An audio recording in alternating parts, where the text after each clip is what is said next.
1장 1절에서 11절까지의 말씀입니다. 구약성경 하박국 1장 1절에서 11절까지의 말씀입니다. 제가 가진 성경 구약성경 1302쪽에 있습니다. 구약성경 하박국 1장 1절에서 11절까지의 말씀입니다. 제가 봉독하도록 하겠습니다. 선지자 하박국이 묵시로 받은 경고라. 여호와여, 내가 부르짖어도 주께서 듣지 아니하시니 어느 때까지리까? 내가 강포로 말미암아 외쳐도 주께서 구원하지 아니하시나이다. 어찌하여 내게 죄악을 보게 하시며 배역을 눈으로 보게 하시나이까? 겁탈과 강포가 내 앞에 있고 변론과 분쟁이 일어났나이다. 이러므로 율법이 해이하고 정의가 전혀 시행되지 못하오니 이는 악인이 의인을 애워쌌으므로 정의가 굳게 행하여 짐이니이다. 여호와께서 이르시되 너희는 여러 나라를 보고 또 보고 놀라고 또 놀랄지어다. 너희의 생전에 내가 한 가지 일을 행할 것이라. 누가 너희에게 말할지라도 너희가 믿지 아니하리라.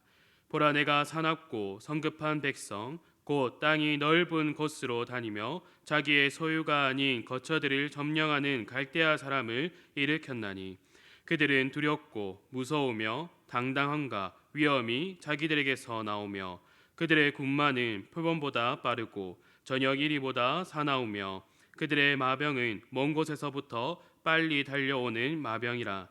마치 먹이를 움키려 하는 독수리의 나름과 같으니라. 그들은 다 강포를 행하러 오는데 앞을 향하여 나아가며 사람을 사로잡아 모이기를 모래같이 많이 할 것이요 왕들을 멸시하며 방백을 조소하며 모든 견고한 성들을 비웃고 흉박을 쌓아 그것을 점령할 것이라. 그들은 자기들의 힘을 자기들의 신으로 삼는 자들이라. 이에 바람같이 급히 몰아 지나치게 행하여 범죄하리라. 아멘. 오늘부터 우리가 살펴볼 이 하박국의 특징은 하나님의 부름을 받은 선지자가 하나님의 말씀을 선포하는 것에 집중하고 있는 것이 아니라 오히려 하나님의 일에 의문을 품고 질문을 던지는 내용들로 이루어진 성경입니다. 선지자 하박국의 이러한 모습은 그의 혼자만의 의문이 아니라 하나님 앞에서 경건하게 살고자 하는 모든 성도들의 의문이다라는 것입니다. 우리가 신앙생활을 할 때에 여러 가지 의문에 부딪히게 됩니다. 나에게 일어나는 여러 가지 일들과 또 나 말고도 저분은 신앙생활을 정말 열심히 했는데 또 끝까지 지켰는데 어떻게 저러한 일들이 그분에게 일어나는 걸까? 이러한 의문을 가질 때가 있습니다. 그리고 하나님께서는 왜 나의 이 간절한 기도를 들어주시지 않는가, 응답해 주시지 않는가라는 의문을 가지고 살아갑니다.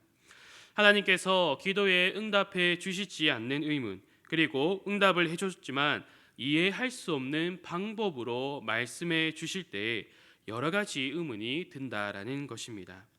하나님께서 말씀으로 그 의문을 풀어주는 것이 바로 이 하박국의 내용입니다.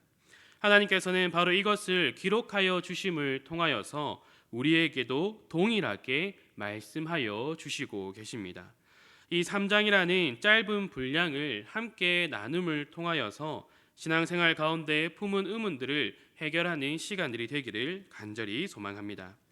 오늘 본문의 시작은 하박국 선지자의 호소 또는 항의로 시작하고 있습니다. 2절을 보면은 여호와여, 내가 부르짖어도 주께서 듣지 아니하시니 어느 때까지리까? 이렇게 말하고 있죠. 히브리어 성경을 보면은 2절의 시작은 우리가 보고 있는 이 한글 성경처럼 여호와여라고 시작하고 있는 것이 아니라 어느 때까지리까? 라고 시작하고 있습니다. 아주 강력하게 하나님에 대하여서 호소와 항의를 하고 있는 것으로 시작하고 있다라는 것입니다.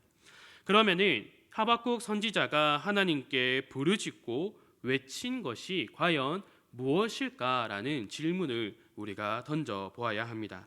오늘 본문 이전에는 내가 강포로 말미암아라고 말하고 있습니다. 하박국 선지자는 남유다 안과 그리고 밖에서 일어나는 강포를 보고 외치고 있다라는 것입니다. 이 강포라는 단어는 찢다, 벗기다, 때리다, 빼앗다라는 의미를 가지고 있습니다. 이것이 단지 사람의 육체를 향하여서만 한정된 것이 아니라 그의 정신까지도 포함하고 있는 단어입니다. 하박국 선지자는 이러한 모습을 보면서 강포다라고 외치고 있는 겁니다. 너희가 지금 행하고 있는 일은 하나님 앞에서 악한 이다라고 소리치고 있는 것이죠. 또한 이와 동시에 하나님 지금 이 땅에 강포가 넘칩니다라고 외치고 있다라는 겁니다. 그러나 하나님께서는 아무런 응답을 해 주시지 않고 있다라는 거지요. 이에 하박국 선지자는 3절에서 어찌하여 내게 죄악을 보게 하시며 패역을 눈으로 보게 하시나이까 라고 지금 호소하고 있다라는 겁니다. 이 말이 무엇입니까? 지금 강포를 행하는 자들은 자신들이 하는 일들이 죄악이다라는 것을 알지 못한다라는 것입니다. 패역한 일들을 행하면서도 그것이 잘못된 일이다라는 것을 인식하지 못하고 있다라는 겁니다. 하나님께서 그것이 잘못된 것이고 하나님 앞에서 그것이 죄이다라는 것을 알려주셔야지만이 그것을 알 수 있다라는 것을 우리에게 알려주고 있는 것입니다. 죄악과 패역의 결과로 겁탈과 강포가 가득한 남유다가 되었다라는 겁니다. 그리고 이로 인하여서 변론과 분쟁이 끊임없이 이제 이어지고 있음을 말하고 있습니다. 그래서 4절에서 말하는 것처럼 이러므로 율법이 해이하고 정의가 전혀 시행되지 못하오니 이는 악인이 의인을 애워쌌으므로 정의가 굳게 행하여 지민이다. 이렇게 지금 선지자가 계속해서 하나님 앞에 항의하고 있다라는 겁니다. 하나님께서 하박국 선지자에게 무엇이 죄인지를 알게 하시고 보게 하심을 통하여서 하박국 선지자가 강포다, 그것은 하나님 앞에서 큰 죄다라고 외치지만 남유다 백성들은 이것을 듣지 않습니다. 그리고 그것을 듣더라도 자신이 행하는 그 일들을 통하여서 이것은 하나님 앞에 죄라는 사실을 그들이 깨닫고 있지 못하다라는 것입니다. 그리고 하나님께서 이러한 상황 가운데서 아무런 응답을 해주고 있지 않다라는 것이 오늘 본문의 상황입니다. 이러한 상황이 오랫동안 지속되다가 하나님께서 응답해 주십니다. 이 선지자가 하나님의 음성이 들릴 때에 얼마나 기대했겠습니까? 그가 하나님 앞에서 지금 이 남유다에는 악이 가득하고 그로 인하여서 정의가 없어지고 그 율법이 해이해졌습니다. 하나님을 바라보는 백성들이 전혀 있지 않습니다라고 그가 고백할 때에 드디어 하나님께서 응답해 주십니다. 그가 어떤 기대를 했겠습니까? 하나님께서 다시금 그들에게 말씀하여 주심을 통하여서 하나님의 그 능하신 팔로써 이 남유다 백성들을 다시금 하나님 앞으로 돌이키게 하겠다라는 그 말을 그들이 기대하지 않았을까요? 그러나 그 내용을 들을 때에 하박국 선지자는 지금 믿고 싶지 않은 내용을 하나님께서 말씀하여 주고 계시다라는 겁니다. 우리가 잘 알고 있듯이 하나님께서 이 하박국 선지자에게 말씀하여 주신 것은 갈대아 사람 바벨론을 사용하여서 남유다를 심판하겠다라는 말씀을 주십니다. 앞서 하박국 선지자가 외친 것이 무엇이다라고 했습니까? 바로 강포였습니다. 하박국 선지자는 남유다 백성들 안에서 이루어지는 이 강포를 해결해 달라고 기도한 것과 마찬가지였습니다. 그리고 다시금 이 언약의 백성들을 회복시켜 달라고 그가 늘 하나님께 기도했습니다. 그런데 하나님께서 남유다 백성들보다 더 악한 바벨론을 사용하신다라는 겁니다. 그리고 그들이 어떤 일들을 한다라고 지금 말하고 있습니까? 오늘 본문 9절과 10절을 우리 한번 다 같이 읽어보도록 하겠습니다. 시작. 그들은 다 강포를 행하러 오는데 앞을 향하여 나아가며 사람을 사로잡아 모이기를 모래같이 많이 할 것이요 왕들을 멸시하며 방백을 조소하며 모든 견고한 성들을 비웃고 흉벽을 쌓아 그것을 점령할 것이라. 아멘. 지금 구절을 보면은 바벨론이 무엇을 행하러 온다라고 말합니까? 강포를 행하러 온다고 합니다. 이게 과연 말이 되는 걸까요? 선지자가 하나님께 이 말씀을 들었을 때에 이해를 할 수 있겠습니까? 그렇지 않습니다. 남유다 안에 있는 이 강포를 없애달라고, 그들의 악한 모습들을 없애고 다시금 언약의 백성의 모습을 회복시켜 달라고 기도했는데 바벨론을 사용하여서 또 그 바벨론이 지금 남유다를 향하여서 그 강포를 행하러 온다라고 하나님께서 말씀하고 계신다라는 겁니다. 그러니까 이 하박국 선지자는 하나님의 응답을 들었지만 기쁘지도 않고 이해할 수 없으며 의문만 남게 된다라는 겁니다. 하나님께서 하신 말씀은 마치 어떤 사람이 배가 아프다라고 하고 고쳐달라고 나왔는데 의사가 배의 아픔의 근본적인 이유를 진단하는 것이 아니라 다른 곳을 세게 때리면서 이제 그쪽이 아프죠, 배는 이제 안 아픕니다, 이렇게 말하는 것과 마찬가지다라는 겁니다. 근본적인 문제가 해결되지 않고 더 악화된 상황이 지금 남유다 백성들 앞에 놓여 있다라는 겁니다. 하박국 선지자도 이에 의문을 품고 12절에 다시금 하나님께 호소를 하고 있습니다. 그렇다면 우리는 오늘 본문을 통하여서 과연 무엇을 우리가 알아야 하는 걸까요? 첫째로 계속해서 나오는 강포가 무엇 때문에 일어났는가, 우리가 그것을 알아야 합니다. 이를 알게 해주는 것이 바로 하나님께서 사용하신다라고 하는 그 바벨론에 대한 설명을 통하여서 우리가 알 수 있습니다.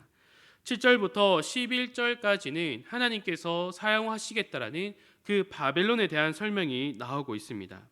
그들의 성격과 행동과 또 군사력을 말해주고 있지만 7절과 11절 이 두 절을 한번 보도록 하겠습니다. 먼저 7절입니다. 제가 읽도록 하겠습니다.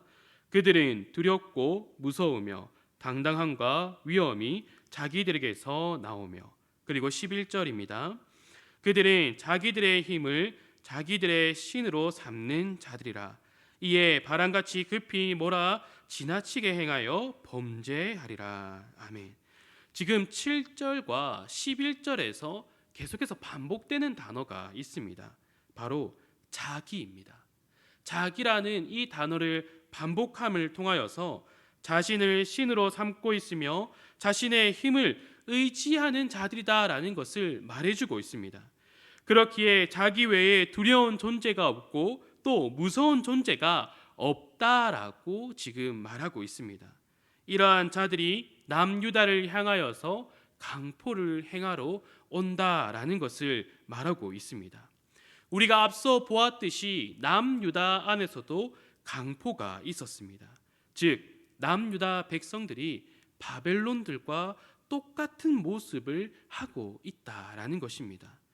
남유다 백성들이 하나님을 섬기는 것이 아니라 자신을 자기의 신으로 삼고 있다라는 겁니다. 자신의 힘을 의지하며 살아가고, 그렇기 때문에 선지자들이 하나님의 말씀을 듣고 그 말씀을 통하여서 너희가 하나님을 의지하지 않고 하나님께 돌이키지 않으면은 너희는 반드시 멸망하고 하나님의 심판을 받는다라는 그 말을 들어도 두렵지 않다라는 겁니다. 자신 외에 두려운 존재가 없기 때문에, 자신의 힘을 의지하고 자신만을 생각하고 살아가기 때문에 더 이상 두려울 것이 없다라는 거지요. 하나님은 이러한 남유다를 남유다와 같은 바벨론으로 심판하겠다, 그 말씀을 지금 하고 계시는 겁니다. 이를 우리에게 적용을 한다면은 자신이 성도라고 고백하고 그리스도인이라고 고백을 하더라도 하나님보다 자신을 더 믿고 자신의 힘, 자신의 능력, 생각을 더 의지하는 사람은 강포한 자이다라는 것을 말해주고 있다라는 겁니다. 이는 성도뿐만 아니라 교회도 마찬가지입니다. 오늘날 교회가 하나님을 의지하지 않고 하나님의 말씀에 순종하지 않고 그 하나님의 영광의 광채를 나타내지 않는 그 이유는 교회가 자신을 의지하기 때문입니다. 교회가 자신의 모습과 그 건물만을 자랑하기 때문에 그 안에 강포가 넘쳐난다라는 것입니다. 더 중요한 것은 강포를 행하는 자들이 자신들이 행하고 있는 것을 깨닫지 못한다라는 것입니다. 그들이 지식이 없어서 그것을 모르는 걸까요? 그렇지 않습니다. 오늘 본문이 말해주고 있는 두 번째는 하박국 선지자의 호소인 그 말을 통하여서 알 수 있습니다. 그가 말하는 3절을 보시기 바랍니다. 어찌하여 내게 죄악을 보게 하시며 패역을 눈으로 보게 하시나이까. 이 하박국 선지자가 자신 스스로 그들의 악함, 죄악, 패역, 그들의 강포함을 보고 있다라고 말하지 않고 어찌하여 내게 그것을 보게 하셨습니까? 라고 지금 말하고 있는 것입니다.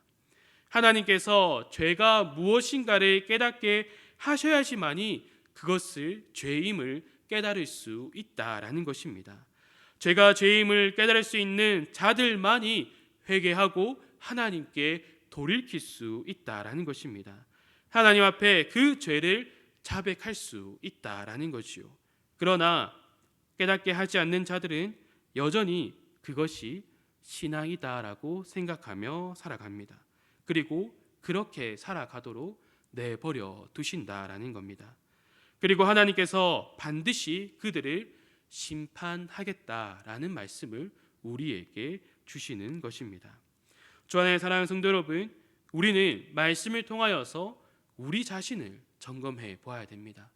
이 말씀을 통하여서 다른 사람의 모습을 떠올리는 것이 아니라 나를 돌아보아야 한다라는 것이죠.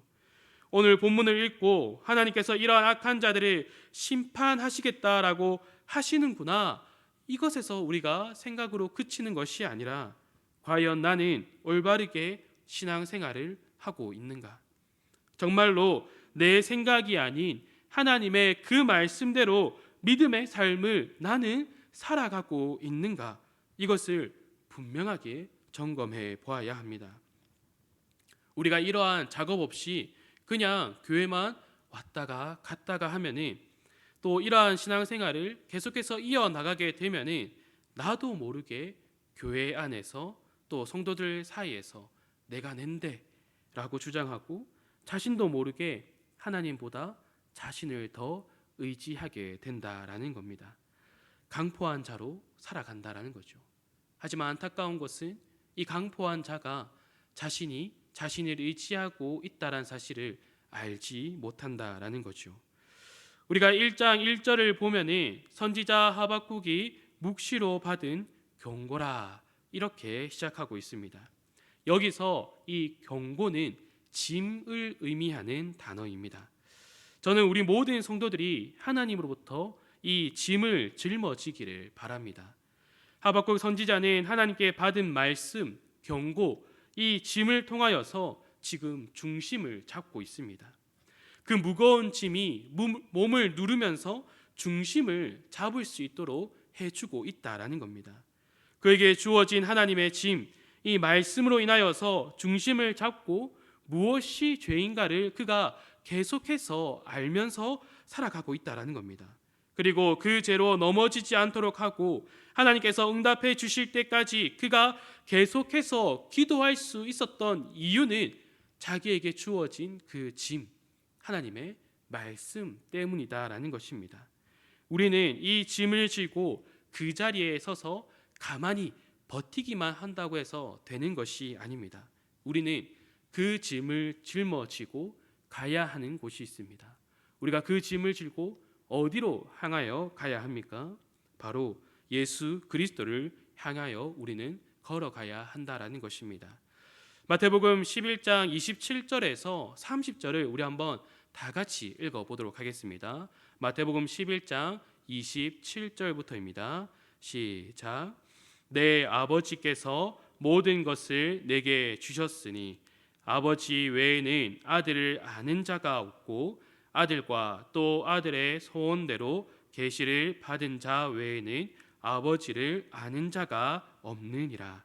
수고하고 무거운 짐진 자들아 다 내게로 오라. 내가 너희를 쉬게 하리라. 나는 마음이 온유하고 겸손하니 나의 멍에를 메고 내게 배우라. 그리하면 너희 마음이 쉼을 얻으리니 이는 내 멍에는 쉽고 내 짐은 가벼움이라 하시니라. 아멘. 예수님께서 수고하고 무거운 짐진 자들아 이렇게 말씀하시면서 또 이어서 말씀하고 계신 것이 무엇입니까? 아들의 소원대로 계시를 받은 자 외에는 아버지를 아는 자가 없느니라 라고 먼저 말씀하고 계십니다. 즉 예수님께서 말씀하신 지금 수고하고 무거운 짐진 자는 그저 근심과 걱정을 짊어진 사람을 뜻하는 것이 아니라 하나님께 말씀을 들은 자, 그 경고를 받은 자, 그 짐을 받아 무엇이 하나님 앞에서 죄인가를 깨달은 자, 그리고 나서 자신을 돌아보고 하나님 앞에 죄를 자백하고 하나님께 돌이키려 하고 하나님이 어떠하신 분인가를 깨달은 자, 그 말씀을 가지고 있는 자를 말하고 있는 것입니다. 그러한 짐진 자들에게 예수님께서는 다 내게로 오라라고 말씀하고 계십니다. 그리고 쉬게 하리라라고 말씀하시죠. 그런데 우리가 생각했을 때 이 짐을 지고 있다가 쉼을 준다라고 했을 때 우리가 무엇을 상상하게 합니까? 이 짐을 내려놓는 것으로 우리는 생각합니다. 짐을 내려놓고 예수님 곁에 앉아서 그의 말씀을 듣는 것이 우리는 쉼이라고 생각을 합니다. 그런데 우리가 읽은 이 마태복음의 말씀을 다시 보면은 예수님은 전혀 다르게 이야기하고 계십니다. 나는 마음이 온유하고 겸손하니 나의 멍에를 메고 내게 배우라. 짐이 사라진 것이 아닙니다. 여전히 그 짐을 가지고 있는 것입니다. 거기에 예수님의 멍에까지 추가가 되는 겁니다. 그런데도 예수님께서 하시는 말씀이 무엇입니까? 내게 배우라입니다. 그 짐을 지는 방법을 배우라라고 예수님께서 말씀하고 계시는 겁니다. 너희가 원하는 대로 마음대로 그 짐을 지는 방법을 연구하고 버티는 것이 아니라 나는 마음이 온유하고 겸손하니 나에게 그 온유와 겸손을 배워서 그 짐을 옳은 방법대로 짊어지라라고 말씀하고 계시는 겁니다. 그리하면 너희 마음이 쉼을 얻을 것이다. 이렇게 예수님께서 말씀하고 계시는 겁니다. 하박국 선지자가 처음 하나님의 말씀을 들었을 때 그에게는 너무나 무거운 짐이었습니다. 어떻게 그 짐을 져야 하는지 몰랐습니다. 그래서 그는 계속해서 하나님께 호소합니다. 하나님의 응답에 대해서 이해가 되지 않는다라고 그는 계속해서 호소합니다. 그러나 결국 그가 하나님의 지도함에 따라서 그 짐을 어떻게 져야 하는지 깨달은 순간 그가 어떻게 고백합니까? 우리가 잘 알고 있는 그 찬송을 합니다. 무화과 나무가 무성하지 않고 포도나무에 열매가 없고 감람나무에 소출이 없고 밭에 먹을 것이 없고 우리의 양이 없고 외양간에 소가 없을지라도 나는 여호와로 말미암아 즐거워하며 나의 구원의 하나님으로 말미암아 기뻐할 수 있습니다. 하박국 선지자의 찬양이 우리 모든 성도들의 고백과 찬양이 되기를 바랍니다. 우리에게 하나님의 말씀이라는 짐이 있습니다. 그리고 그 짐을 지기 위하여 예수님께서 주신 멍에가 있습니다. 그렇기에 우리는 어디를 향하여 가야 하고 또 어디로 가야 하는지를 알고 있는 자들입니다. 짐과 멍에를 메고 그 길을 걸어갈 때에 그것이 무거움으로 다가오는 것이 아니라 기쁨과 즐거움으로 다가오기를 간절히 소망합니다. 또 그로 인하여서 소망과 구원의 확신에 가득 참으로 그 믿음의 삶을 살아가는 우리 모든 축복로교회 성도들이 되기를 간절히 소망합니다. 이렇게 기도하도록 하겠습니다. 하나님 아버지, 감사합니다. 우리가 언제나 하나님의 말씀을 마주할 때에, 또 그 말씀을 들을 때에 그저 우리가 쉽게 생각하고 가볍게 생각하는 것이 아니라 날마다 기도함으로 하나님, 우리에게 그 말씀을 깨닫게 하여 주시옵소서라고 기도하고, 하나님께서 깨닫게 해주지 않는다면 그 말씀을 밝히 깨달을 수 없다라는 사실을 늘 날마다 기도하며 살아갈 수 있도록 붙들어 주시옵소서. 또한 우리가 그 받은 말씀을 통하여서 언제나 그 말씀이 내 가운데 있음을 통하여서 무엇이 죄인가를 깨닫고, 또한 그 죄를 고백하고 자백함으로 하나님께 다시금 돌이키며 늘 하나님만을 의지하며 살아갈 수 있도록 붙들어 주시옵소서. 또한 우리가 간절히 원하는 것은 우리가 들은 말씀을 내 생각대로, 내 마음대로 생각하며 살아가는 것이 아니라 예수님께서 우리에게 말씀하신 것처럼 예수님께로 나아가서 예수님을 닮아 그 모든 것을 배울 수 있도록 붙들어 주시옵소서. 하나님의 말씀을 어떻게 우리가 의지하며 살아가야 하는지, 어떻게 우리가 그것을 온유함으로 겸손함으로 순종하여야 하는지를 그 예수 그리스도를 통하여서 배울 수 있도록 붙들어 주시옵소서.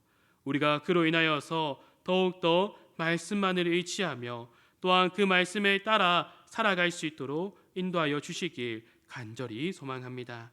우리가 단지 말로만 이것을 고백하지 아니하고 정말로 우리에게 말씀하여 주시고 우리가 그것을 경험함을 통하여서 우리가 날마다 믿음의 삶을 하나님의 말씀과 그리스도의 그 자취를 따라갈 수 있도록 우리를 인도하여 주시옵소서. 이 모든 것 예수님의 이름으로 기도드립니다. 아멘. 우리 함께 들은 말씀